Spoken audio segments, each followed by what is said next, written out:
of Thanksgiving get-togethers, even though it is very funny.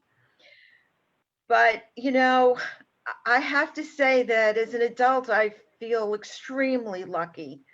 I've never had to worry about Thanksgiving dinners. I only remember joyful ones, ones that I'm truly grateful for.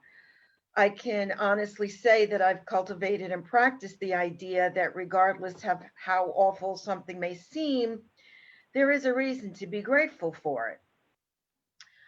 I was introduced to that idea in a 12-step program in the 70s.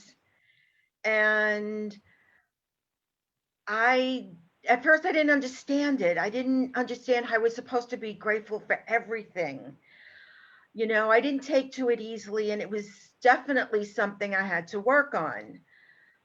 But First Thessalonians 5:18 says, "Give thanks in all circumstances, for this is the will of God in Christ Jesus for you." Give thanks in all circumstances. Now, some of you know I was raised in an abusive environment, and how do you be grateful for that? When I was 23, my first child was stillborn. How do you be grateful for that? Eventually, though, it took time, but I did become grateful for those experiences. Deep within my being, I knew that there was a reason for it. And it became apparent to me later on as life went on. It became regarding my daughter, when my son was born, that's when I really appreciated the experience I had had. And, we named him Matthew. Matthew means gift of God. And then a couple of years later, Peter was born, and Peter means rock or foundation. Now, I realized that at 23, when I had my daughter, I doubted my ability to be a good parent. And in that experience, and after my sons were born, I realized that loss allowed me to be a greater parent than I ever thought I could be. The more I practiced being grateful for everything, and I mean everything, the easier it got. The more I practiced giving thanks for things I didn't like, for that which was most uncomfortable, painful, and just say thank you was not easy, but it became easier as I practiced it. Even if it didn't make sense at the time, I just said thank you, knowing and trusting that the reason or the purpose of the experience was going to be revealed to me sooner or later, if revealed at all. And that's where faith and trust comes in. There's always the possibility that it's not going to be revealed, that I'll never know why something unpleasant happens, but regardless, it's my responsibility to say thank you and move through it. If I don't, then I remain stuck and I limit my freedom. What I discovered was that I couldn't experience freedom or joy if I disliked or hated anything. In order to see life differently, I had to love what was in front of me.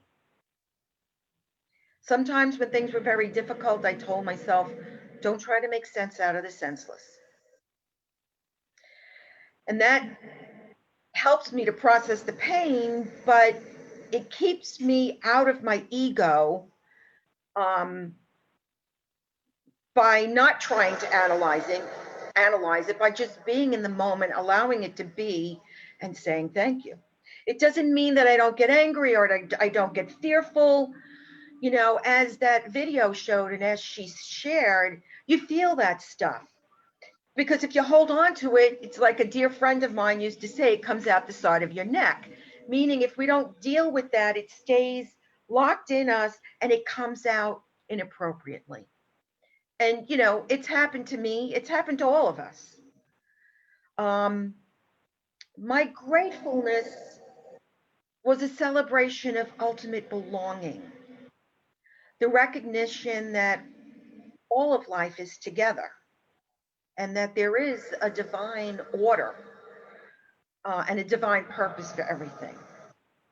My thankfulness was a celebration and acknowledging the connection, even if it was short, but the connection, a glimpse, and the experience of truth. It was knowing oneness and affirming oneness, even if I didn't feel it in that moment.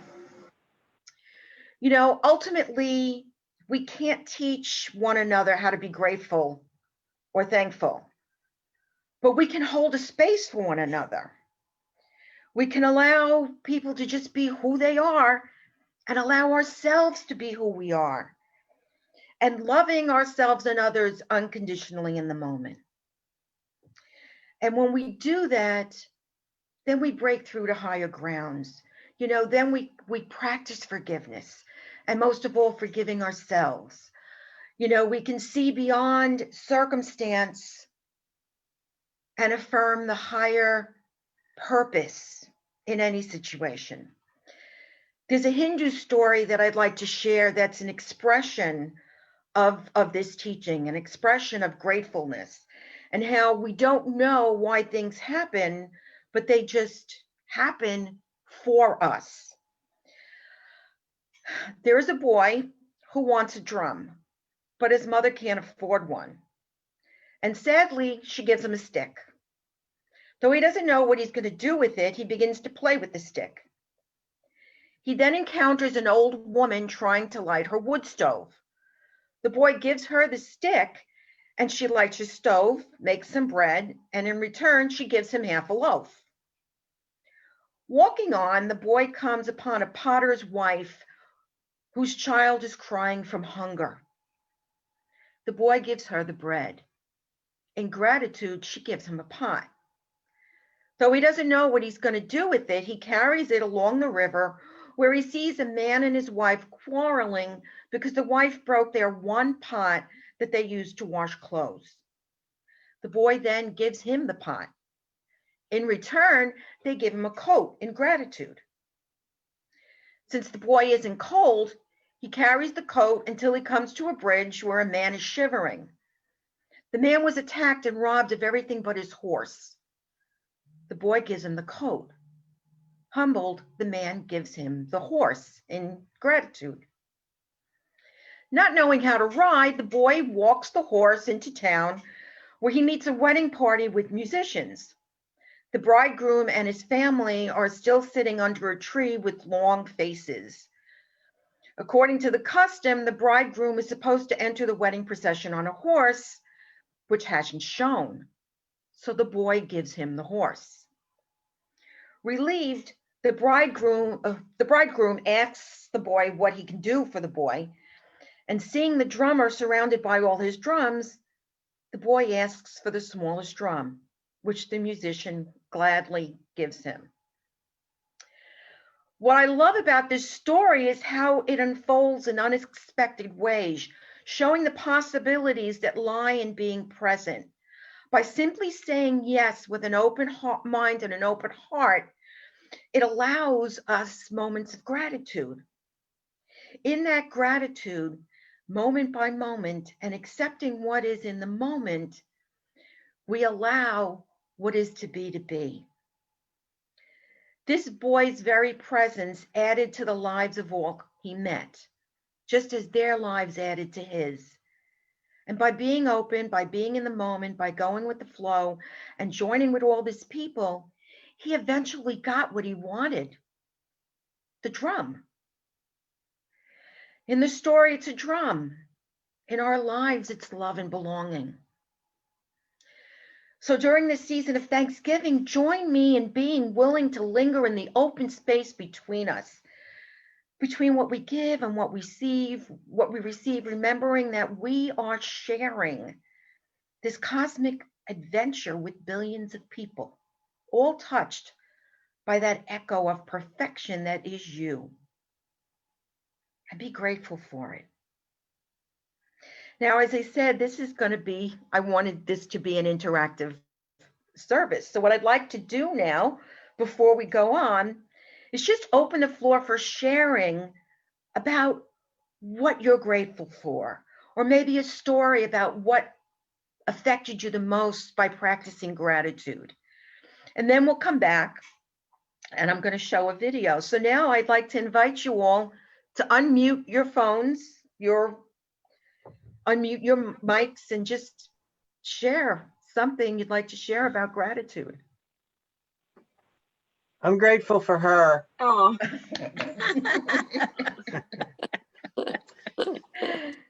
Back at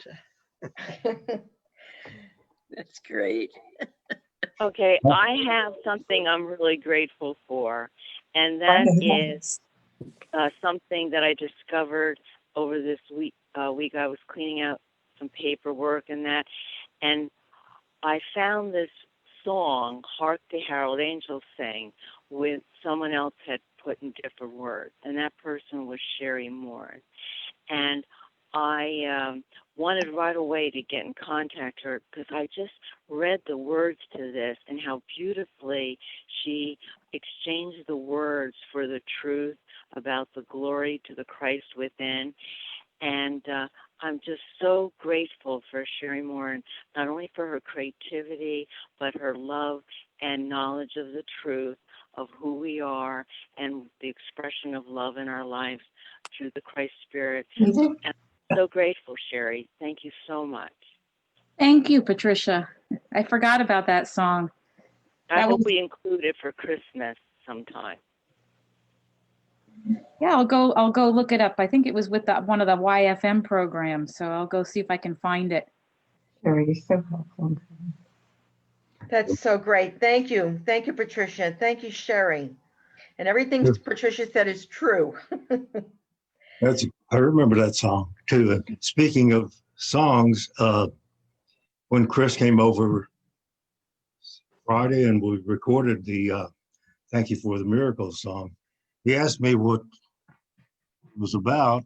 And the song happened, there's two verses, and the verses happened a couple of years apart, or more, maybe more. The first one is just not just it's something.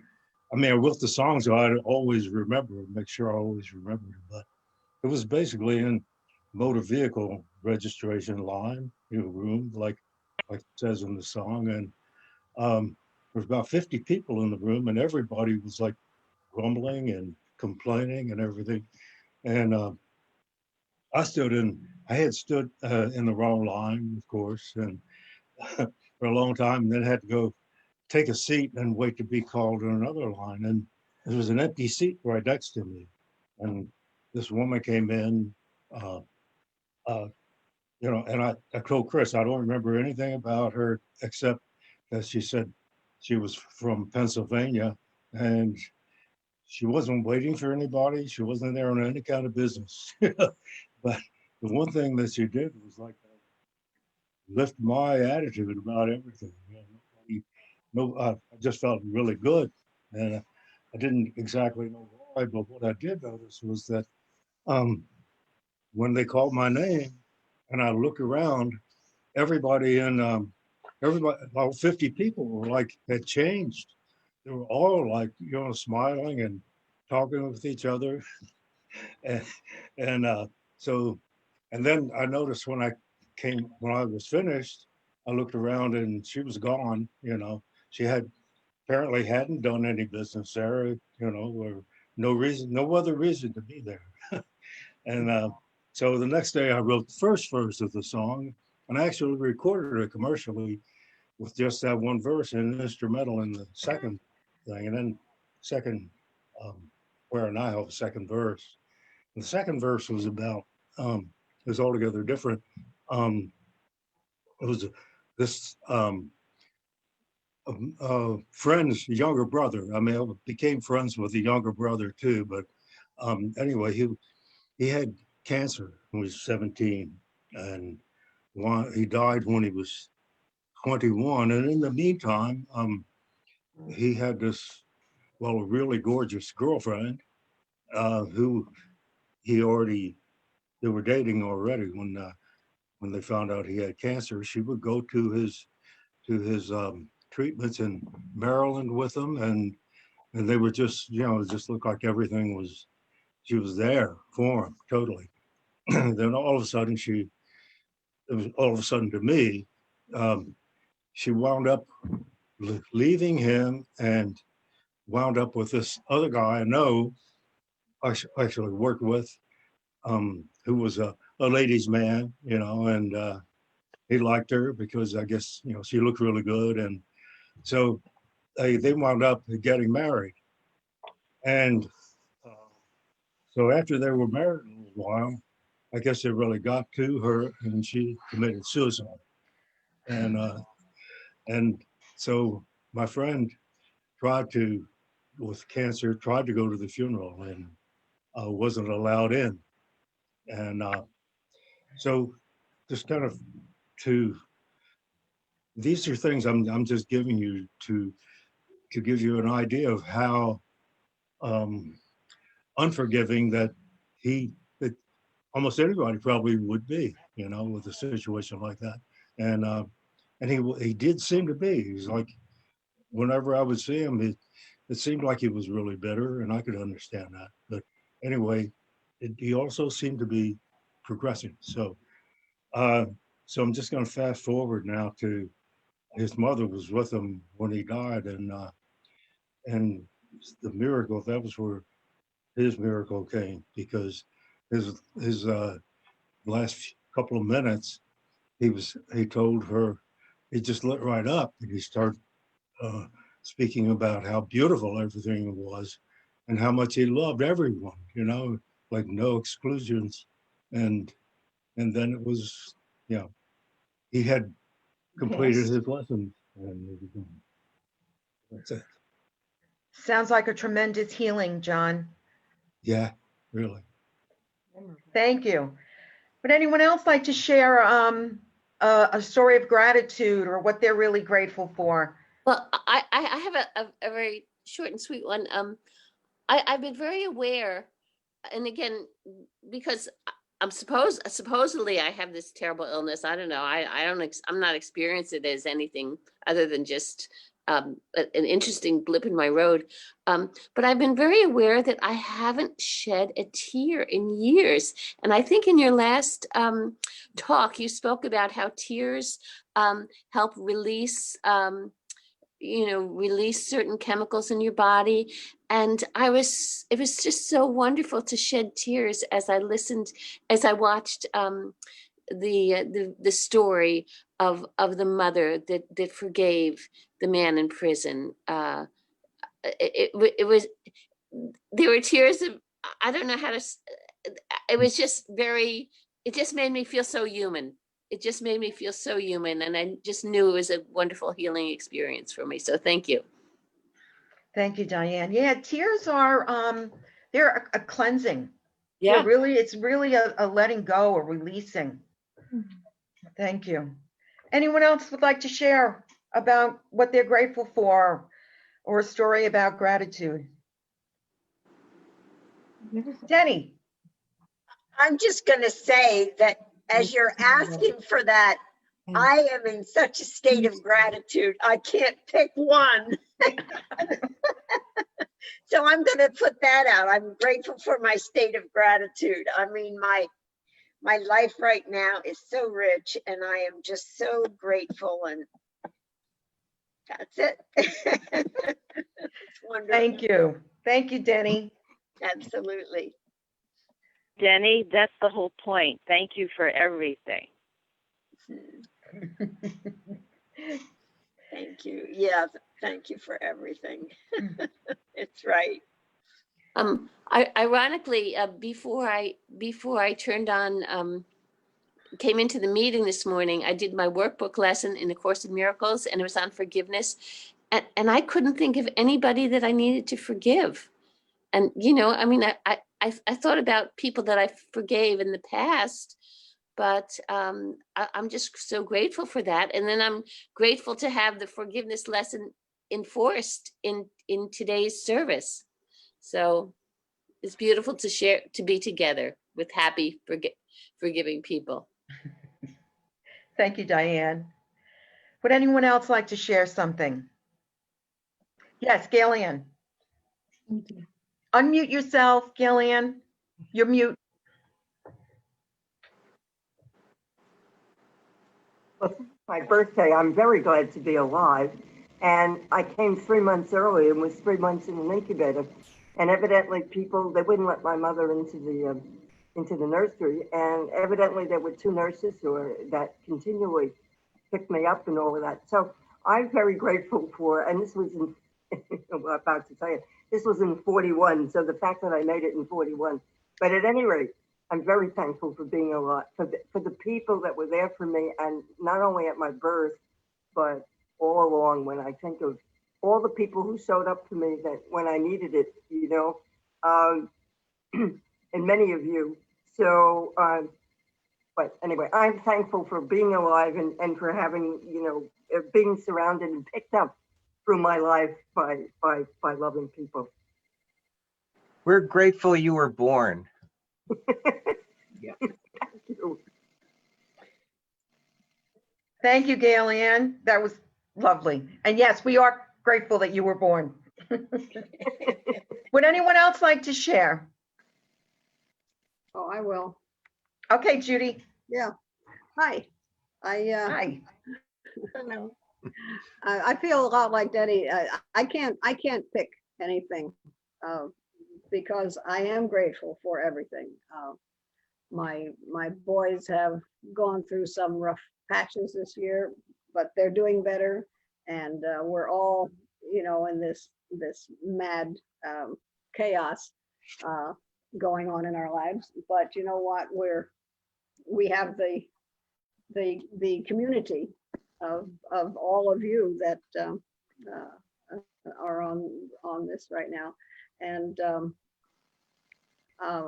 I really am grateful for everything. You told that great story, Carmela. I was reminded of it. I think it was maybe a Chinese story about a poor farmer who I'll try to make this brief. Let me see.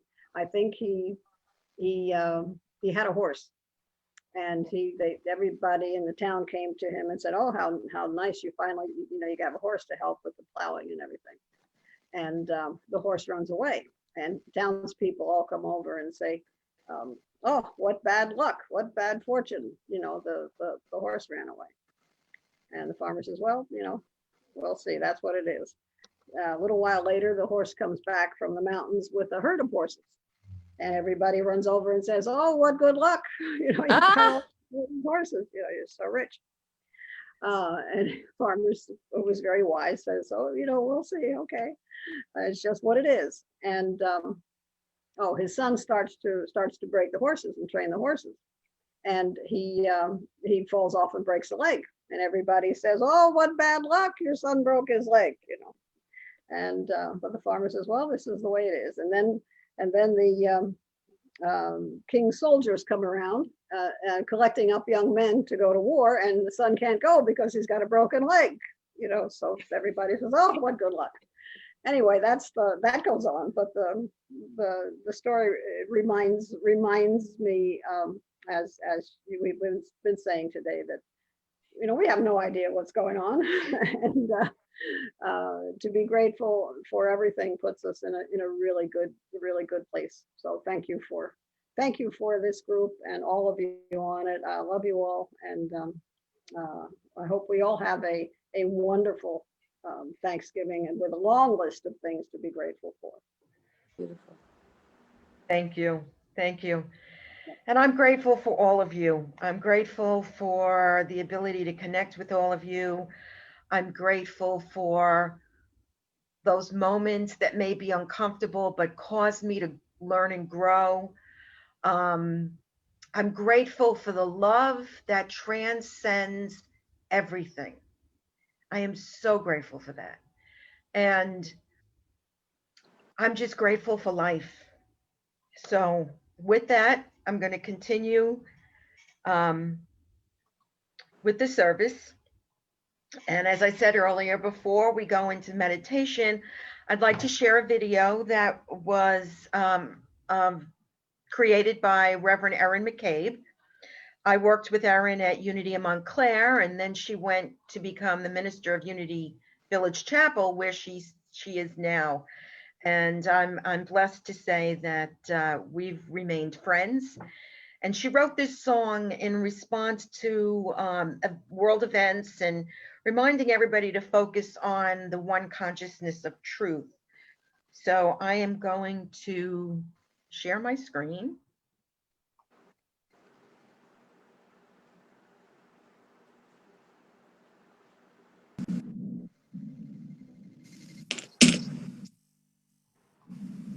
When we come from a place of gratitude, when we come from a place of love, we generate more of that. When we come from a place of fear, we generate disconnection, we generate discord. So coming from a place of being present to that which celebrates life, that which honors each other, that which respects, is cultivating a field of consciousness that is gratitude, and that field of consciousness brings in more of what we all want on this planet, more of what we all call Thanksgiving.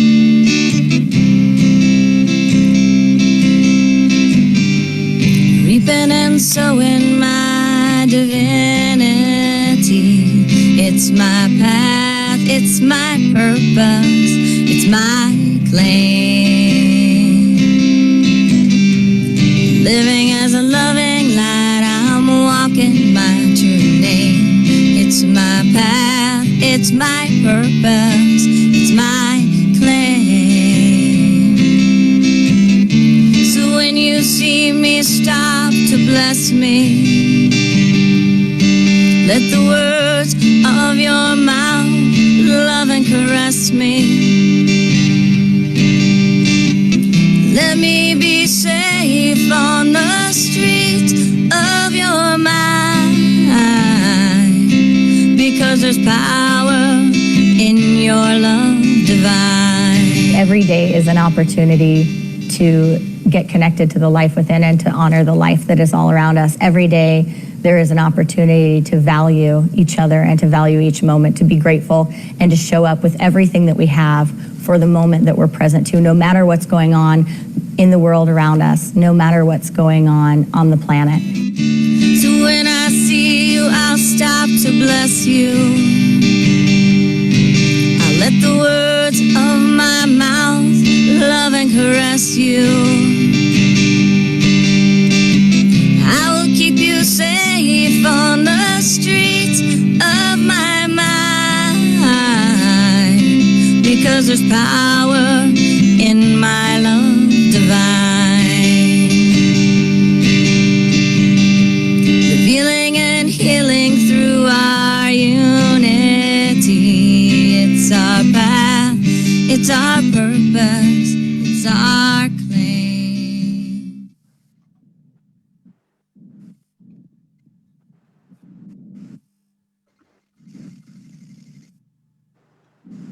Okay. So now I'm going to invite you all to close your eyes as we move into meditation. So just allow yourselves to be comfortable in your seat. Just feel your body relaxing. And with every breath you take, you feel that energy of gratitude just moving through you. This energy of gratitude, of peace, of love. We know that there is only the one. There is no duality in truth. Duality only exists in the world of form. But we live from our divine essence, and we know there is only one. And we are so blessed that at various times in our life, we experience that deep presence within us. We experience moments of divine oneness, where the world melts away and the only thing that exists is love, is gratitude, is peace. This is our divine birthright. This is the extension of God's love given to us to be that love, to express that love, to live that love. So we move beyond the restrictions of the physical world, the difficulties of the physical world, the conflicts of the physical world. We leave that behind, move within, and experience divinity. So I invite you now, as you move deeper and deeper into silence, to just feel the presence of God, which is you.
Now I invite you to bring to mind anyone who may be in need of prayer. And we hold in mind everyone on the unity prayer list and silent unity, including ourselves. And we affirm the divine presence within them. We'll move them through any difficulty they are experiencing on any level. And we affirm their wholeness and oneness. We extend these prayers and these send blessings to our global community. We pray for our world leaders. We extend peace and love to all, knowing that that is their true being. And now I invite you to bring your consciousness back into the room where you are, back into your body. And when you're ready, you can open your eyes.